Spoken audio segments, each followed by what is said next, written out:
After my father-in-law's funeral, my jobless husband inherited $450 million. Suddenly he demanded a divorce, saying, "You're useless to me now." I replied, "Don't regret this later." Lol. After the divorce, my father-in-law's lawyer burst into laughter at my ex-husband. "Husband, you're fired?" Lawyer. "Have you read the will carefully?" My ex-husband turned pale. I looked at my dad's bank account and saw nearly $600 million in it. I thought to myself, this money is all mine now. I don't need you anymore. After my kind father-in-law passed away, I was still grieving when my husband came to me and casually drops the news that he wanted a divorce. It turns out, he was only showing his true colors after getting his hands on the $600 million inheritance from his father. He saw me as nothing more than an ATM, just waiting for Dad to pass away so he could live a lavish life without having to work. I had seen glimpses of his true nature before, but I never realized he was this awful. Before I knew it, I was clenching my fists, angry at myself for being fooled into this marriage. I could accept being deceived, but I couldn't stand him speaking badly about my kind father-in-law. "Fine," I said. "Hand me those divorce papers."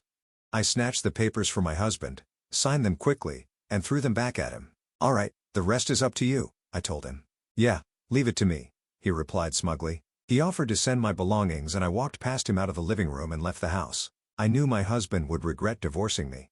Sure enough, he called me later, panicking when I explained that the $600 million was just a fantasy.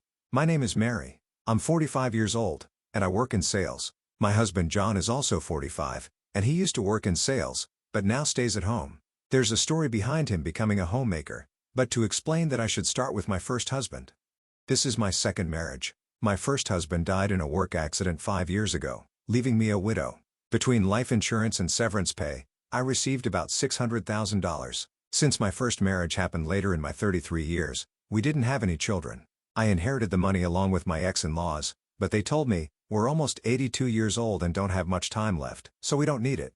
I couldn't accept that and decided to give the money to my ex-brother-in-law and his wife who are living with my ex-in-laws. However, they also said, "We don't need much since it was my brother's money. You should use it." So they only took a small portion of the money. In the end, after paying a significant amount in inheritance taxes, most of the money ended up with me. Combined with our savings and the fact that I had a job, I became fairly well off by the age of 41. But even with all that, sitting alone at home and looking at the numbers in my bank account, I felt empty. When I came home from work, no one was there, and no one ever would be. The bed beside me stayed perfectly made, just as it was before I went to sleep. The worst part was when I accidentally made breakfast for two. As I took a bite of the second piece of toast, I thought, this must be what it feels like to have a hole in your heart. I really wanted to take some time off, but I had to keep working. So I went back to my job with this emptiness inside me, constantly feeling a sense of void. I desperately wanted someone, anyone, to listen to me. And that someone turned out to be my current husband. When I told him about my husband passing away and how I had to take some time off because of it, he said, "I'm sorry for any inconvenience."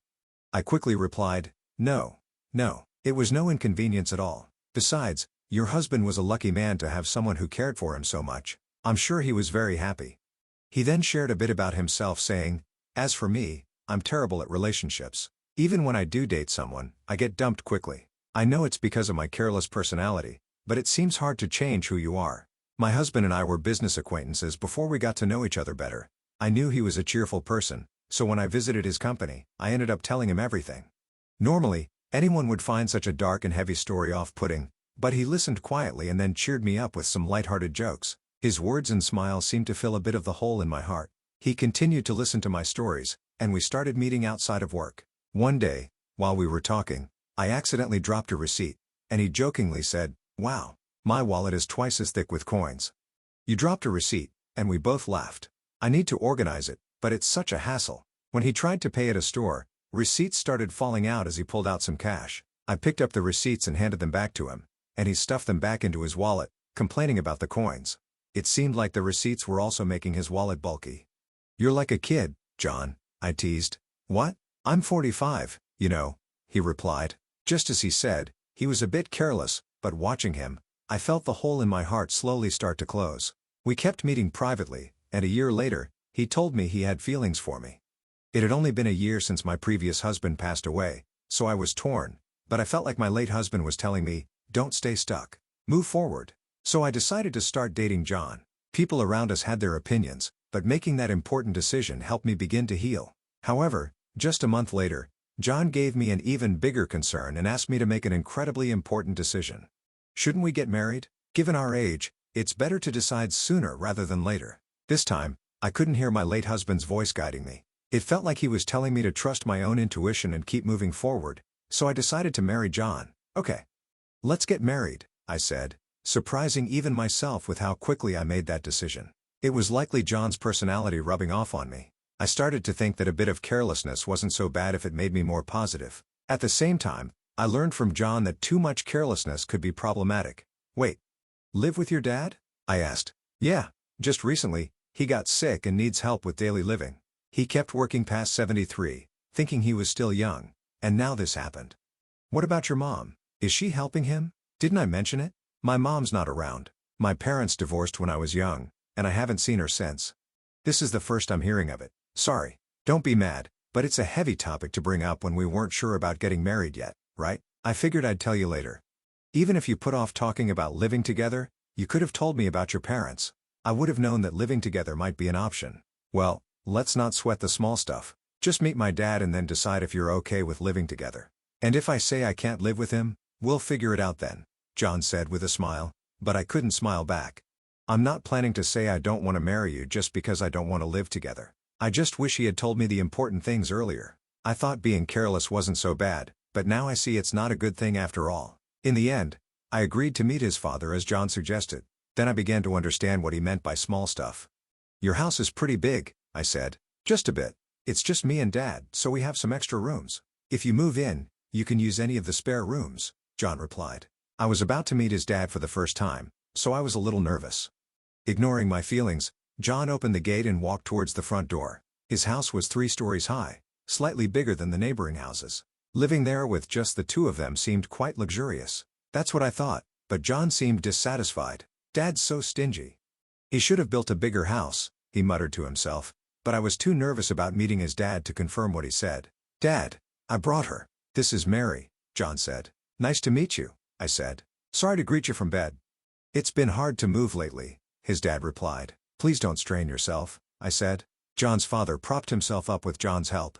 He wasn't bedridden, and it seemed he could get up and walk slowly with a bit of help so he could manage with some assistance. Despite his physical issues, his father seemed sharper than I expected. So, Mary, you're in sales for office equipment. With the move to paperless offices, selling the hardware must be getting tougher, right? His dad asked. Yes. Industry-wide, equipment sales have been declining for about 11 years, so everyone is focusing on new services or business expansion, I replied. Considering that the domestic market for the equipment is almost saturated, you need to look at countries where there's still demand for new services. IT integration might be the way to go. I think there's something called MPS, right? He said. I completely forgot I was talking to my future father-in-law. The conversation flowed so naturally into work talk that I switched to work mode. His father didn't push too hard on the marriage topic either. He was probably being considerate of my feelings. After just a few minutes of talking, I found myself respecting him. I started to understand why John called living together small stuff. He probably knew I wouldn't oppose living with his dad. About 30 minutes into our conversation, his father said, My back's starting to hurt. Sorry to cut this short, Mary, but I need to rest. Please take care of John. He's quite a chatterbox. Sure, I will, I replied. Is sure the right response? His father seemed to cut the conversation short to avoid burdening me. I wanted to talk more, but I didn't want to tire him out. Feeling a bit disappointed, I left with John. On the way back, John told me more about his dad. Dad's a serial entrepreneur, John said. A serial what? I asked. A serial entrepreneur. He starts companies, grows them, then sells them. He's done it multiple times, John explained. You can just buy and sell companies like that. I was surprised. Well, yeah. Selling one company involves millions of dollars. Starting and growing a company also needs a lot of money, so the sale isn't all profit. But still, Dad's pretty well off. He just doesn't like to spend. He could build a mansion that would make jaws drop, but he doesn't, John said.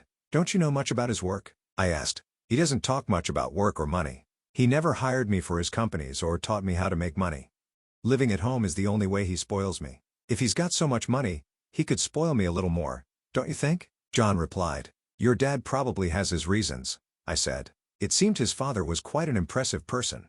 It made sense that John might feel overshadowed by him. Given how incredible his father is, John probably got compared to him a lot, so it's understandable that he'd have some complaints. By the way, Why did your mom leave? Your dad seems so kind. It's hard to imagine their marriage not working out, I asked. Mom spent a lot and wanted an easy life. After the divorce, people only came after Dad's money, so he decided never to marry again. He focused on work instead. With that much money, he could have spent a bit, don't you think? John answered, I don't believe in spending money just because you have it, I said. From what John told me, it seemed his mom relied on his father's money, so I couldn't agree with John on this point. But I think his words came from feeling inadequate compared to his father. Later, I talked with John about living with his father. His father currently relies on John for help and also gets assistance from a home helper when John is at work. I thought my husband and I would continue working while getting help from a home assistant to take care of my father-in-law. However, John surprised me with a different idea. I want to quit my job and take care of Dad, John said. What? Quit your job? I was shocked. Dad's such an incredible person, right? I feel like I haven't done anything for him all this time. So from now on, I want to support him without relying on a caregiver. I'll be like a homemaker, John explained. I'll take care of the house too, John said. Are you sure you won't regret quitting your job? I asked. I'd regret not doing anything for Dad more. I can go back to work after he's gone, he replied with a small smile. That joke isn't funny, I said, feeling worried. I thought my husband might resent his father, but it turned out that wasn't the case. Despite everything, he really cared for his dad. If you're going to be a homemaker, you better handle the housework properly, I warned. Leave it to me, John said, puffing out his chest confidently. Since my father-in-law would cover his own expenses and my income would be enough for the two of us, I decided to leave the housework to my husband. When we got married and started living together, everything went as planned. I worked, and John took care of the house. He managed the chores, handled the finances, and supported his dad. When I tried to help, he would say, You're tired from work. I'll handle the house stuff. You rest. My father-in-law remained kind and shared many valuable stories with me. Our second marriage was going well. However, I noticed that my father-in-law would sometimes frown when he saw John doing housework. A month after we started living together, John began slacking off with the house chores. You're sleeping on the couch again. You've been there all day, haven't you? I asked. No way. I went to the fridge when I was thirsty and to the bathroom too, John said, trying to defend himself. That's not what I mean. What about dinner? Did you go grocery shopping? I asked. Dinner's ready. Don't worry, he replied. I glanced at the kitchen, but there was no sign of any cooking. All I saw was an empty container on the dining table. It was clear he had been lazy all day. From this, I realized what John meant by dinner's ready. Perfect timing. The intercom rang, and John grabbed his wallet and headed to the door. I was too stunned to say anything. John had only handled the housework diligently for the first 3 weeks. After that, he gradually stopped doing anything, and I ended up cooking, cleaning, and doing the laundry. It's typical for someone with a careless personality to start strong and then quickly slack off. Caught up in the excitement of getting married, I hadn't foreseen this. My father-in-law, on the other hand, must have predicted it early on, which is why he frowned when he saw John doing housework. As my husband began to shirk his duties, my father-in-law started apologizing to me, saying, That boy is so careless. I'm really sorry, Mary. I hoped he'd become more responsible after getting married, but it seems he's just causing you trouble. If he becomes a burden, feel free to kick him out. I wouldn't do that. Really, it's okay. I'm sorry. I've tried to correct him, but he's just, well, it's okay. But he isn't neglecting to help you, right? I asked. No, he does help me at least a little, I replied, noticing a slight change in my father-in-law's expression. It was clear that John wasn't completely ignoring his father, but he also wasn't doing a third job. Still, my father-in-law was probably downplaying the situation to avoid any conflicts between us. I'm sorry, I said. No, Mary. You don't need to apologize, my father-in-law replied. With just one word, sorry, he seemed to understand what I was feeling. We both apologized, and there was a bit awkwardness between us. To break the tension, my father-in-law quickly changed the subject with a brighter tone. Oh, I'm doing some end-of-life planning and need your help. I'm not confident in John handling it. End-of-life planning. It's not as negative as it sounds. I just want to avoid any trouble later. Got it. If there's anything I can do, I'd be happy to help. Talking about John made us both cautious, so we ended up avoiding discussions about him and housework. It was an uncomfortable way of being considerate, but there were also thoughtful gestures that made me happy. Is there anything inconvenient at home? My father-in-law asked. Not really, but the bathroom could use some fixing. I just wanted the water heater checked, I said, but my casual comment turned into something much bigger. Wait, what's this? I exclaimed when I saw the changes. My father-in-law had contacted a contractor he knew, and they completely renovated the bathroom. Not only were the tub and shower replaced, but the walls and floors were redone with special coatings to resist grime, and the drain was redesigned to make cleaning easier. They even installed a bath lift to help my father-in-law get in and out easily. Now I can enjoy a nice clean bath, and it's easier for me to get in and out, he said. It was an extravagant use of money, and this happened a few times where a small request turned into a huge upgrade. I learned not to ask my father-in-law for small favors lightly, yet my husband still called him stingy. I couldn't understand how John could see it that way, given how generously his father spent money. Out of curiosity, I asked my father-in-law about his most extravagant spending. "What's the most luxurious thing you've ever done?" I asked. "I started a seafood company in Germany, built the office and the factory from scratch. That cost a fortune." "A company in Germany? That's impressive, but it was work. Right?" "Well, yes and no. I did it because I wanted to, so it was more like a hobby." "Why seafood in Germany? Was it because it was profitable?" "No. I had no knowledge or connections and didn't think about profits. Germany exports a lot of seafood, and we import a lot of it. I love seafood, so I thought I could make money and eat all the food I wanted," he said, looking happier than I'd ever seen him. He must have really enjoyed that time. But if he just wanted seafood, he could have bought as much as he wanted. Starting a company overseas seemed extravagant. Do all successful people think this way? It's a world far beyond the understanding of an ordinary person like me. It made me realize that my father-in-law wasn't stingy. He was just careful about when and where to spend money. My husband just didn't understand that. One day, my husband burst into David's room and vented in his frustration at both of us. "You listen to Mary's requests, but not mine. Are you talking about the bathroom? You use it too, right? And since cleaning is easier now, it's a big help to you as a homemaker, right? Mary gets to enjoy a nice bathroom, and it's convenient for me too." "No one loses here," David replied calmly. My husband clicked his tongue loudly and stormed out, slamming the door behind him. "I'm really sorry," I said. "It's fine, but why don't you listen to your son's requests?" I asked. "He's like his mother. When he has money, he spends it without thinking. Even with a lot of money, you need to understand its value and how to use it wisely. I've tried teaching him that many times, but he's still the same," David said, his expression turning somber. Since that day, my husband had become even more neglectful.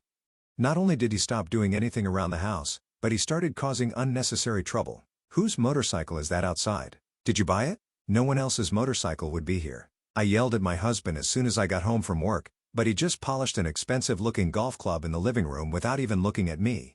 My husband had stopped doing housework and started buying whatever he wanted. I wouldn't complain if he was spending his own money, but he was using my bank account without permission. "You get your requests granted by Dad. Let me have a bit of luxury too," he said, trying to justify his actions. He had been diligent as a homemaker at first, and I hadn't seen this lazy side of him before we got married. It seemed he had been hiding his true self before marriage. I was completely fooled. When we got married, I told my husband, "If my salary isn't enough for our living expenses, feel free to use the money in my account." I took back my bank book, so he couldn't use the money without my permission. When I checked it, I saw he had spent around $50,000 in just 3 weeks. It was an expensive lesson that I couldn't trust him. Naturally, I thought about divorcing him, but I didn't want to leave my father-in-law in his care, so I erased divorce from my list of options. My husband seemed to sense that I wouldn't divorce him and became even more arrogant. "Hey, can't you come home earlier? I've been waiting for dinner all this time," he complained, treating the living room sofa like his personal nest and hardly moving from there. Of course, he did no housework at all. What does being a homemaker mean? I was starting to lose my understanding of it. He had said he didn't want to rely on a home assistant and wanted to be a good son, but he ended up hiring a caregiver again. Honestly, this made me feel better knowing my father-in-law wasn't left to my lazy husband. I decided to avoid my husband as much as possible, thinking, "Let sleeping dogs lie." With this mindset, the year flew by quickly. Then a significant event happened for both me and my husband. Thank you for everything. My father-in-law passed away just before turning 81. The time I spent with him was short but incredibly meaningful to me. It felt like we had spent 11 years together. Even after the funeral, I couldn't pull myself together and felt a deep void in my heart. As I sat in the living room, lost in emptiness, my husband walked in with a cheerful expression. "Hey, let's get divorced." "What?" That single word snapped me out of my daze. He was waving the divorce papers in my face.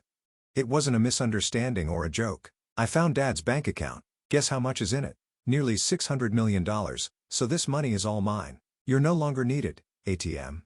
When Dad collapsed a year ago, I didn't want to deal with taking care of him, so I looked for a wife. I figured you'd be an easy catch since you were grieving the loss of your previous husband. "I see. So that's why you were in such a hurry to get married. That's part of it, but then I changed my strategy. You inherited money from your late husband, right? You never talked about it, but I figured his retirement and insurance would be substantial. I took care of Dad while you acted as the ATM until he passed away. It was easier than working. Now that Dad's gone, I'm set for a lavish life with his inheritance. Do you think you can get away with this? I asked, feeling the anger rising. Of course, I'm his son, so it's only natural I inherit his wealth. He worked until he collapsed, and I thought he'd live until 87, but he died sooner than expected, so I'm lucky, he replied smugly. I realized I was clenching my fists. It was my fault for being tricked into marrying him, and I could accept that, but I couldn't forgive him for speaking so badly about my kind father-in-law. I was ready to punch him, not caring about the trouble it might cause later, but then I felt like I heard my father-in-law's voice saying, "Stay calm. Right? There was no need to do anything rash. Are you sure about this? All right. Give me the divorce papers," I said. I snatched the papers from my husband, signed them on the spot, and handed them back. "Thanks for making this easy. I'll file these tomorrow. You can take all our savings. I've got $600 million, so take as much of that petty cash as you want," he said, clearly gloating. "Okay then, yeah, leave it to me. I'll file the papers and send you your stuff if you want," I replied, walking past him and out of the house. As I left, my anger started to fade, and I felt a wave of laughter rising. My husband would soon regret divorcing me. That $600 million was just a pipe dream. A few days later, while staying at a hotel and looking for a new place to live, my ex-husband called. "Hey, what the hell did you do?" he yelled. I instinctively pulled the phone away from my ear as he started shouting. He seemed confused, so I needed to explain what was happening. "I can guess what happened, but why don't you tell me?" I asked calmly. "When I tried to withdraw money from Dad's account, they said this money can't be withdrawn. What's going on?" "There should be $600 million in there," he said, his voice full of frustration. "Looks like you didn't know. Since your dad didn't spoil you, you never took an interest in his affairs, right? And he never discussed his work with you," I explained. "Stop with the riddles. There's money, right?" he demanded. "Yes. There's $600 million, but it's collateral, so you can't touch it," I replied. "Collateral?" he asked, his voice shaking. "That's right. The money is in the account, but it's untouchable like a pie in the sky. Also, that money is about to be used to pay off debts, so it'll be gone soon," I explained. "You're kidding. There's $600 million, and I can't use any of it." His voice grew quieter as he started to panic. I knew about the $600 million being collateral because I knew about the $600 million being used as collateral because I helped with my father-in-law's end-of-life planning. He'd asked me to handle things if anything happened to him. Since he passed away, I was going to use the $600 million to settle his debts, but since my ex suddenly demanded a divorce, I left the paperwork to him, telling him to take care of the rest. "What did Dad do with the $600 million? My ex asked. "He used it for something he loved," I replied. "What does that mean?" he asked, confused. At over 72, Dad decided his next job would be his last and used his savings for something he enjoyed, that seafood processing and distribution company in Germany he always talked about. He trusted the management to locals and planned to enjoy his retirement here, but it was a huge failure, and he lost almost everything. When he told me about it, he laughed, saying it was only natural since he did it without any real knowledge. He had no regrets about where he spent his money. To start that company, he borrowed $600 million using his savings as collateral, but it turned into debt, so he planned to repay it with another job. That seemed impossible, but he didn't think so. Even with the debt, he kept enough money for his retirement. In today's world, where many struggle in retirement, it's impressive. However, while sorting out the Germany company, his health declined. When that happened, he renegotiated his repayment plan with the bank. Given his long history of high-value transactions, they trusted him. He told them, "If I can't work anymore, take the collateral." They agreed to a 2-year grace period after which the debt would be paid off with the collateral if he couldn't work. That year is up, and it's time to settle the debt. "So this $600 million is debt repayment money and will soon be zero?" my ex asked, his voice filled with shock. "Exactly. Didn't you find another bank account?" "There should be one for living expenses." "Yeah. I found one with $80,000 in it. That's money you can use freely. It's your inheritance." $600 million turned into $80,000. Why didn't he prepare more for his retirement? My ex wondered, clearly surprised. I was surprised by the $80,000 too, but knowing him, he probably planned to add more if needed. He seemed capable of anything, and it looks like you haven't checked the will yet. "Will? Dad told me he'd leave me about 20%, my ex said. "We're divorcing, so you could contest it as infringing on your rightful inheritance, but I'd like to honor his wishes. I hope you'll agree to the 20%, I said, noticing he was breathing heavily. He thought he'd get 600 million, but the amount kept shrinking, and now he was panicking. Why did he waste so much money? He could have bought anything with $600 million, my ex yelled, frustrated. Yelling at me won't change anything. He was happiest when he talked about that time, so he had no regrets. It was his money, and he used it. He planned to repay the debt himself, so no one can complain. You just jumped to conclusions and got ahead of yourself, I replied. Why are you so panicked? I asked. The truth is, I thought I'd get $600 million, so I spent all my own money. My account is empty, he admitted. What? Seriously? I was shocked. My ex-husband had been spending money he didn't even have yet. Now that we were divorced, he couldn't rely on my savings anymore, and he was currently unemployed. I finally understood why he was so panicked. Still, you have a roof over your head and a house, so you can rebuild your life, right? I suggested. I'm almost 54, unemployed, and have only a little savings. What's going to happen to me? Please help me, he pleaded. Me? You have savings and a job, don't you?